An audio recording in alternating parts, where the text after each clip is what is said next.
हमारे समाज से जुर्म की कुछ ऐसी सच्ची कहानियां निकलकर सामने आती है जो आपको हैरान परेशान कर देती है। आपका दिल उन्हें सच मानने से ही इनकार कर देता है। कई बार तो जुर्म को इस कदर शातिराना अंदाज में अंजाम दिया जाता है कि पुलिस के भी पसीने छूट जाते हैं। और कई बार जब तहकीकात के बाद पुलिस ऐसे मामलों के नतीजों तक पहुंचती है तो पूरी कहानी ही पलट जाती है। क्राइम कथा में आज हम आपको जो कहानी बताने जा रहे हैं वो शुरू तो एक आम साजिश और जुर्म की तरह होती है, लेकिन उसका अंत यकीनन आपके रोंगटे खड़े कर सकता है। आए दिन हमारे सामने अवैध संबंध, एक्स्ट्रा मैरिटल अफेयर या त्रिकोणीय प्रेम कहानियों के मामले आते हैं। उनसे जुड़ी खबरें हम बताते भी हैं, मगर आज जो हम आपको कहानी बताएंगे उस पर यकीन कर पाना बहुत मुश्किल हो रहा था। वो कहानी शुरू होती है एक शादीशुदा महिला और उसके पति की जिंदगी से, मगर इस कहानी का अंत आपको हैरान कर देगा। बेंगलुरु के डोडा बिदार कल्लू इलाके में रहने वाला नवीन कुमार एक छोटी आटा चक्की और कैब का मालिक था। वो अपनी पत्नी और बच्चों के साथ वहीं रह रहा था। नवीन अपनी पत्नी अनुपल्लवी और 2 बच्चों से बेहद प्यार करता था। बीवी की ख्वाहिशों और बच्चों की हर मांग को पूरा करने के लिए वह दिन रात मेहनत करता था। उनकी जिंदगी आराम से गुजर रही थी, न किसी से कोई वैर था और न ही रंजिश। सब कुछ ठीक चल रहा था। उस दिन भी नवीन रोज की तरह अपने काम में जुटा था। पहले उसने आटा चक्की का काम निपटाया और फिर कैब लेकर काम पर निकल गया। दिन ढल गया, शाम हुई और शाम से रात हो गई, लेकिन नवीन रात में वापस लौटकर घर नहीं आया। घर वाले उसका मोबाइल नंबर मिला रहे थे जो बंद आ रहा था। पत्नी और बच्चों को चिंता होने लगी। उन्होंने नवीन के यार दोस्तों और जान पहचान वालों को भी कॉल किए, लेकिन नवीन का कुछ पता नहीं चला। पूरी रात परिवार उसके आने का इंतजार करता रहा, लेकिन वो लौट कर नहीं आया। सुबह नवीन की पत्नी और बच्चे उसे तलाश करने निकले, मगर कोई नतीजा नहीं निकला। इस दौरान हैरान करने वाली बात यह थी कि नवीन की पत्नी फोन पर उसके बारे में लोगों से जानकारी तो कर रही थी, लेकिन वह पुलिस के पास नहीं गई। इसी तरह से 3-4 दिन का वक्त निकल गया। अब आसपास के लोगों को भी दिखने लगा कि नवीन कहीं गायब है, वो दिख नहीं रहा। यह बात नवीन की बहन तक पहुंची। उसने अपने भाई के घर पहुंचकर उसके बारे में पूछा। नवीन की पत्नी अनुपल्लवी ने उसे बताया कि वो लापता है। उसने तलाश करने की कोशिश की, मगर कुछ पता नहीं चला। नवीन की बहन को एक बात परेशान कर रही थी कि उसकी भाभी ने अब तक पुलिस को इस बारे में क्यों नहीं बताया। नवीन की बहन ने फौरन पिन्या पुलिस थाने का रुख किया। कुछ ही देर बाद वो पिन्या पुलिस स्टेशन में मौजूद थी। उसने पुलिस को अपने भाई के लापता हो जाने की शिकायत दर्ज कराई। पुलिस ने नवीन कुमार की गुमशुदगी दर्ज कर ली और उसकी तलाश शुरू कर दी। पिन्या पुलिस ने आसपास के थानों में भी नवीन की तस्वीर शेयर कर दी, ताकि उसके बारे में अगर किसी को पता चले तो संबंधित थाने का जानकारी दे। पुलिस उसे तलाश करने के काम में जुट गई थी। पुलिस को भी यह बात परेशान कर रही थी कि आखिर नवीन की पत्नी अनुपल्लवी ने अपने पति के गायब हो जाने के बाद रिश्तेदारों और पुलिस से क्यों छुपाए रखे। नवीन की तलाश के लिए पुलिस की तफ्तीश जारी थी, मगर उसी दिन अचानक नवीन कुमार अपने घर वापस लौट आए। उसे देखकर उसकी बहन और बच्चे काफी खुश हुए, लेकिन उसकी पत्नी अनुपल्लवी का खून जैसे जम सा गया। वो नवीन को सामने देखकर पत्थर सी बन गई। उसे यकीन नहीं हो रहा था कि नवीन वापस सही सलामत घर लौट आया है। जैसे ही इस बात की जानकारी पुलिस को मिली, पुलिस वाले बिना देर किए उसके घर जा पहुंचे। अब नवीन कुमार पुलिस के सामने बैठा था। पुलिस के पास ऐसे कई सवाल थे जिनका जवाब वो जानना चाहती थी। मसलन नवीन के साथ क्या हुआ था, नवीन 12 दिनों से कहां और क्यों गायब था, उसका मोबाइल फोन बंद क्यों था, वो अपनी कैब समेत कहां चला गया था, इसके पीछे किसका हाथ था, क्या ये कोई साजिश थी या फिर भद्दा मजाक।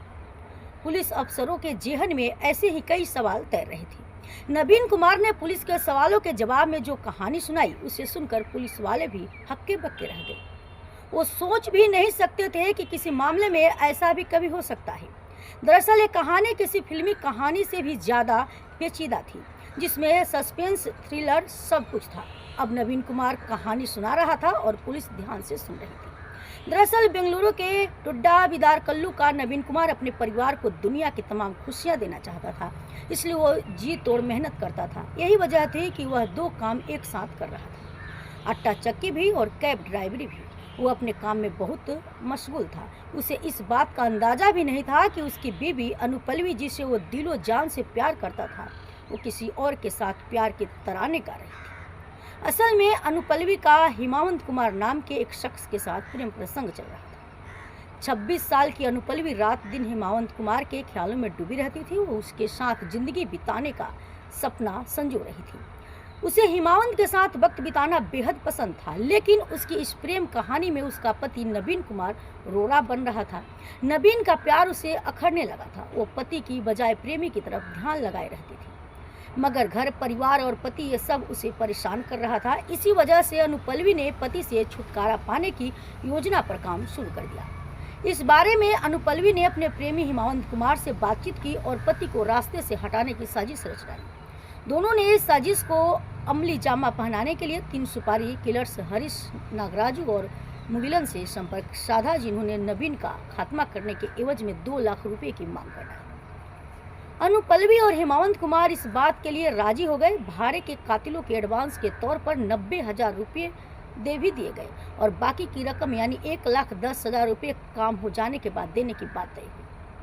अनुपल्लवी और उसके आशिक हिमावंत कुमार ने किराए के कातिलों से नवीन का मर्डर करने के बाद उसकी लाश की तस्वीरें सबूत के तौर पर भेजे जाने की बात कही और तभी बाकी रकम देने का वादा भी किया। साजिश के मुताबिक 2 सुपारी किलर्स ने नवीन कुमार की कैब कहीं जाने के लिए बुक की। नवीन उन्हें लेकर चल पड़ा। तभी रास्ते में उन 2 लोगों का एक साथी भी कार में सवार हो गया। अब कार में कुल 4 लोग सवार थे। 3 सवारी और नवीन कैब जैसे ही एक सुनसान इलाके में दाखिल हुई, कार में सवार उन तीनों लोगों ने नवीन कुमार को अगवा कर लिया और तमिलनाडु की सीमा में एक अनजान जगह पर ले गए। इसके बाद अनुपल्लवी और उसके प्रेमी हिमावंत को कातिलों ने मृत अवस्था में नवीन की एक भयावह तस्वीर भेजी, जिसमें उसके चेहरे पर खून ही खून दिख रहा था। गले पर जख्म जैसे निशान दिख रहे थे। ये तस्वीर दरअसल काम हो जाने का सबूत था, जिसके बदले कातिलों ने अनुपल्लवी और हिमावंत से बकाया रकम हासिल कर ली। नवीन की लाश की तस्वीरें देखकर अनुपल्लवी को तो कुछ नहीं हुआ, लेकिन उसके आशिक हिमावंत का दिल बैठ गया। लाश की तस्वीरें इतनी खौफनाक दिख रही थी कि किसी का भी कलेजा बैठ जाए। अब हिमावंत को अचानक अपने गुनाह का एहसास होने लगा। उसे डर सताने का लगा कि अगर इस हत्या का राज खुला तो वह पकड़ा जाएगा, उसकी सारी जिंदगी जेल में कटेगी और उसका परिवार सड़क पर आ जाएगा। हिमावंत कुमार पर यह डर और पछतावा इस कदर हावी हो गया कि उसने 1 अगस्त 2022 को बांगल घूमते में अपने घर की छत के हुक से फांसी का फंदा लगाकर खुदकुशी कर दी। इस दौरान अनुपल्लवी को भी डर सताने लगा था, लेकिन वो खामोश रही। नवीन अगर जिंदा है तो तस्वीरों में किसकी लाश थी? अब आप सोच रहे होंगे कि नवीन कुमार तो खुद अपने घर लौटकर वापस आ गया था, तो वो लाश किसकी थी? तीनों सुपारी किलर्स ने प्लान के मुताबिक नवीन को अगवा किया था और उसका कत्ल करने के बाद लाश की तस्वीरें भी अनुपल्लवी और हिमावंत को भेजी थी। फिर नवीन कहां से और कैसे वापस आ गया? तो इन सारे सवालों के जवाब हम आपको आगे की कहानी में बताने जा रहे हैं। दरअसल इस कहानी में उस वक्त नया मोड़ आ गया जब नवीन ने अपने अपहरणकर्ताओं से पूछा कि वो उसे क्यों उठाकर लाए हैं, उसके साथ क्या करना चाहते हैं। नवीन की सादगी और सीधापन देखकर तीनों किराए के कातिलों का मन बदल गया और उसे मारना नहीं चाहते थे। उन्होंने नवीन को उसके बीवी अनुपल्लवी और उसके आशिक हिमावंत की साजिश बयान कर दी, जिसे सुनकर नवीन को गहरा सदमा लगा। इसके बाद हरीश नागराजू और मुगिलन ने नवीन के साथ मिलकर उसकी मौत का झूठा नाटक रचा। उन्होंने नवीन को एक लाश की तरह जमीन पर लेटा दिया। खून दिखाने के लिए उसके चेहरे, गर्दन और कपड़ों पर गहरे लाल रंग का कैचअप लगा दिया। फिर मोबाइल फोन से इस तरह उसकी तस्वीरें उतारी कि उन्हें देखकर किसी भी भले इंसान का दिल दहल जाए। तस्वीरों में नवीन बिल्कुल खून से सनी लाश की तरह दिख रहा था। यही वजह थी कि वो तस्वीरें देखकर हिमावंत खौफ से भर गया और उसने आत्महत्या कर ली। नवीन ने आगे पुलिस को बताया कि नाटक करने और तस्वीरें भेजने के बाद वो हरीश नागराजू और मुगिलन के साथ ही रह रहा था। वे सभी उसके दोस्त बन गए थे। पुलिस ये सारी कहानी सुनकर हैरान थी। पुलिस ने फौरन नवीन की पत्नी अनुपल्लवी और तीनों सुपारी किलर्स हरीश नागराजू और मुगिलन को गिरफ्तार कर लिया। इस दौरान पुलिस ने अनुपल्लवी के मोबाइल फोन की जांच की और CDR भी निकलवाई, जिससे पता चला कि हिमावंत के अलावा वो अपनी मां से भी देर तक लंबी बातें किया करती थी। साथ ही उसके मोबाइल से पुलिस को एक कॉल रिकॉर्डिंग भी मिली, जिससे साबित हो गया कि इस पूरी साजिश में अनुपल्लवी की मां भी शामिल थी। पुलिस ने सबूतों की रोशनी में उसे भी गिरफ्तार कर लिया। कुल मिलाकर इस मामले में 6 आरोपी थे, जिनमें से 5 अब सलाखों के पीछे हैं, जबकि एक दुनिया को अलविदा कहा गया। नवीन अपनी पत्नी से इस कदर प्यार करता था कि इतना सब कुछ हो जाने के बाद भी उसने अपनी पत्नी को माफ कर दिया और पुलिस और अदालत से अनुपल्लवी को रिहा करने की गुहार लगा चुका।